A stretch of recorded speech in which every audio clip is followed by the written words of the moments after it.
I'm Hank Philippi Ryan, the host for today's session of The Back Room. Quickly, I'm the USA Today bestselling author of 12 novels, including the newest, The First to Lie, which got a starred review from Publishers Weekly, and The Murder List, which just won the Anthony Award for Best Novel of the Year. So I'm still kind of floating about that.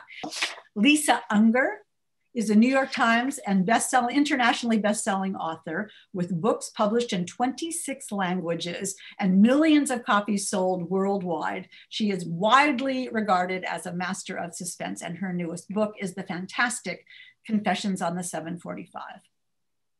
Joseph Finder is a New York Times bestselling author of 16 novels, including High Crimes, the basis of the Morgan Freeman Ashley Judd movie, and Paranoia, the basis of the Harrison Ford, Gary Oldman movie. He lives in Boston, and his newest book is House on Fire.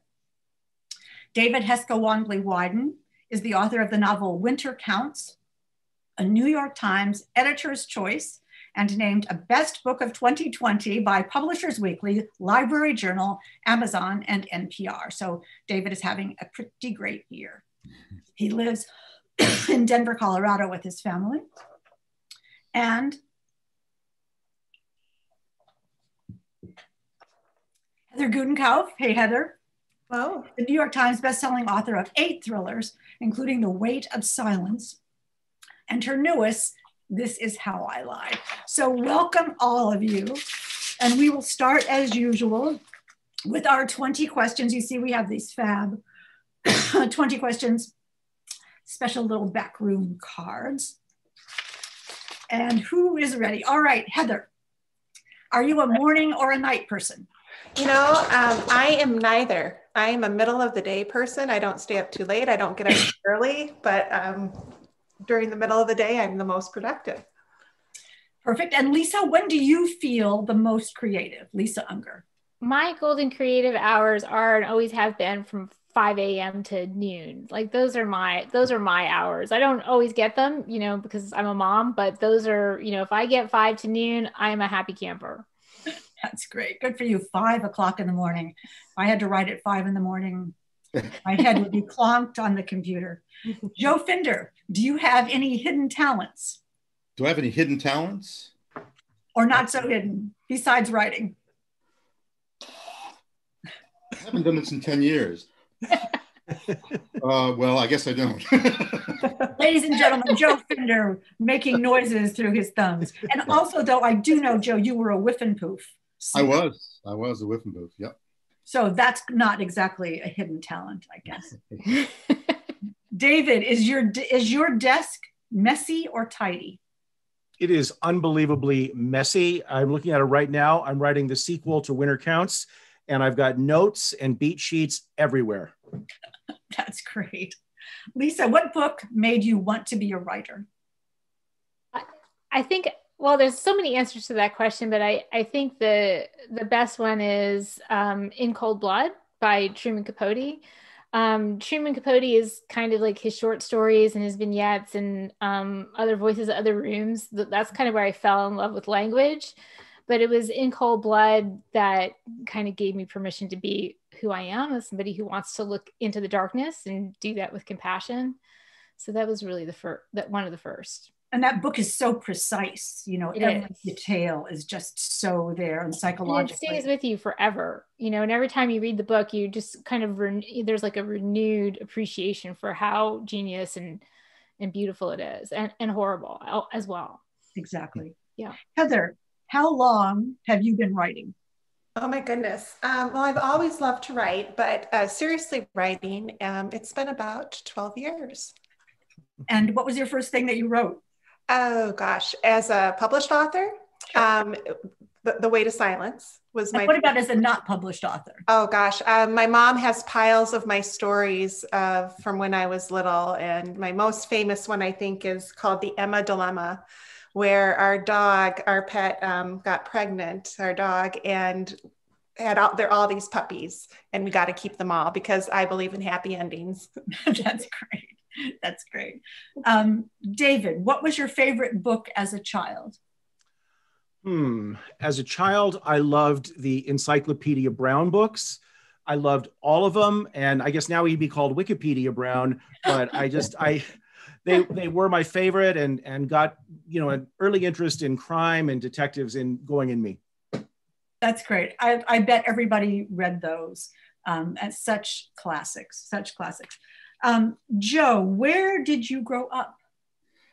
Well, I grew up in a number of places. I grew up in Afghanistan, the Philippines, Bellingham, Washington, and then eventually upstate New York near Albany. And what took you to those places? So my dad was a Fulbright scholar, and he was moving from country to country, setting up centers for teaching English as a second language. Wow.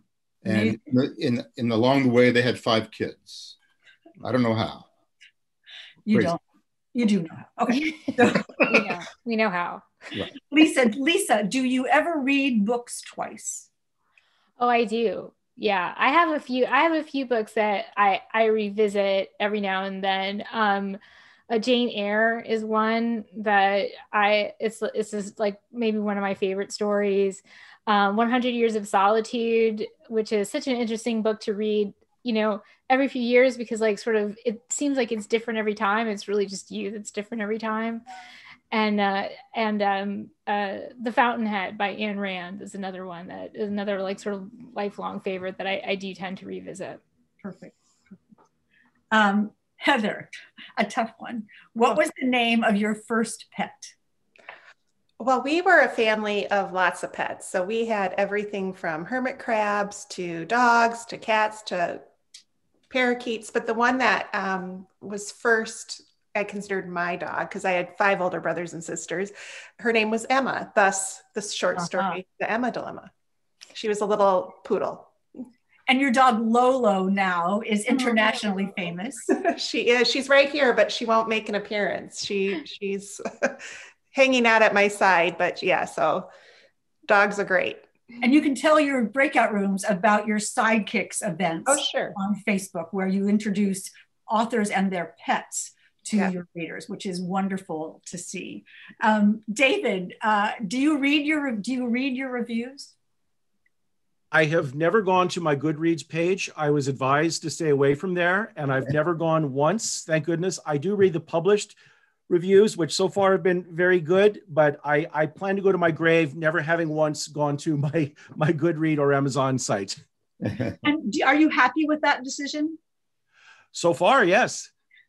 But the reviews are pretty awesome, I have to tell you. So congratulations on the great buzz. Thank you. Finally, Joe Finder, have you had any recent surprises or good news? Yeah, this morning my daughter got married. How about that? This is a trick question, which I added, cleverly added to the 20 questions. Yeah. For real. Congratulations. It must have been an amazing event. It was a small COVID wedding, 7 people, and they're going to do their party next year, but it's just very sweet, very sweet. It is very sweet. And thank you for letting the back room be your wedding announcement venue. Yeah. All of you who are here today, you're the first to hear this. So Joe, we congratulate you. I mean, that's amazing. Thank you. So we do want to know what each of you is reading, and the back room has asked you to bring a book that you might recommend to other authors. Lisa, our readers, other readers and authors, we're all of them. Lisa, what book did you bring for us? I brought, if this would be a pre-order, Lisa Gardner's Before She Disappeared. This is I feel like anytime you pick up a Lisa Gardner book, it's basically like a masterclass in thriller writing. I mean, she's absolutely, has such a gift for pacing and for character. And this one is about a woman named Frankie, and she's a recovering alcoholic, or maybe not so well recovering, and a cold case investigator. And it's about sort of a journey into her, the case that she's investigating and into her own darkness. And it's, it's like every single Lisa Gardner book, it's completely hooks you from the minute you open up the first page until she just ratchets up the suspense page after page, and it's absolutely fantastic. Yes, she's amazing. So can't wait to read that. Thank you. Heather, what about you? Who are you recommending? I just love this book. It's called We Are All the Same in the Dark by Julia Heberlin. And it is absolutely stunning. It's a thriller. And it starts out where a young girl is found in a field of dandelions. And there's a mystery surrounding where she came from, and then it's intertwined with the mystery of a cold case of a missing the town it girl from years ago. And not only is it very suspenseful, but the writing is so beautiful. And one of the things I love best about the book is Julia tackles some really deep subjects and some dark ones, but she also talks about really gets into physical differences and what that means between people. And she handles it very beautifully. So highly recommended. And she will be here January 20th. Check our website for that event. But we're so pleased to welcome Julia Haberlin and Lisa Gardner at the same event. So that is another rock star panel just like this one. So we're happy with that. And I see Greer McAllister is here. Hello, Greer. Welcome. That's so wonderful to see you. David, what book are you recommending? Well, I suspect that in this crowd, are very few people who have not read it. But in the off chance, I'm going to recommend by one of my best friends in the writing business, Blacktop Wasteland by Sean Cosby. So if you don't know it, it's on every single list out there. Indeed, I was looking at a list of top Instapot cookbooks, and it was #1. It was like, you need, if you're interested in Instapot cooking, you need to read Blacktop Wasteland. I mean, it is hitting every list out there, and with good reason. So if you don't know Blacktop Wasteland, it is the story of Bug Montage, a criminal trying to go straight who is lured back into a life of crime. And it's just a wild ride. And on top of that, Sean is just one of the great guys in this business. So folks, if you are one of the 2 or 3 people that have not read it, I think it's time. So Blacktop Wasteland. That's great. And if I see Christopher Zagorski applauding your choice, he was one of the early readers of this book and has been talking about that as well. And Lolo went crazy over it, obviously, Heather. When you heard the name, she went crazy over it. Joe, what do you have for us? Well, so I just read this book and I'd heard about it for a long time. It's called Magpie Murders. And it's a really interesting book because it's a Golden Age British mystery wrapped in the frame of a modern day publishing story. And the basic situation is that the author of a novel called Magpie Murders has himself been killed. And the question is, who did it? So the author, Anthony Horowitz, presents the story, the old Golden Age mystery, and it comes to a point and it stops. And the last part is missing.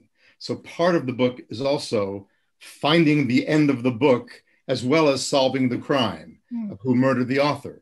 So it's really clever, it's really well written, and I really enjoyed it. He's so much fun. Anthony Horowitz, who also wrote the Foyle's War scripts, is such a genius. And that book shows so much knowledge of the Golden Age mysteries, even to have written that, and then a knowledge of how to write a clever contemporary book as well. Yeah, I love the Magpie Murders and Anthony Horowitz. Those are great choices, you all. I can see that our TBR piles are all stacking up like crazy now. Wasn't that fun? We hope you enjoyed that taste of what a backroom session is like. But more fun comes immediately afterward. That's when the audience is broken up into 4 breakout rooms, and each author in turn visits each room. We'd love to show you what a breakout session is like, because those relaxed face-to-face conversations between best-selling authors and readers are the hallmark of backroom events. But breakout sessions are never recorded, because what's said in the back room stays in the back room.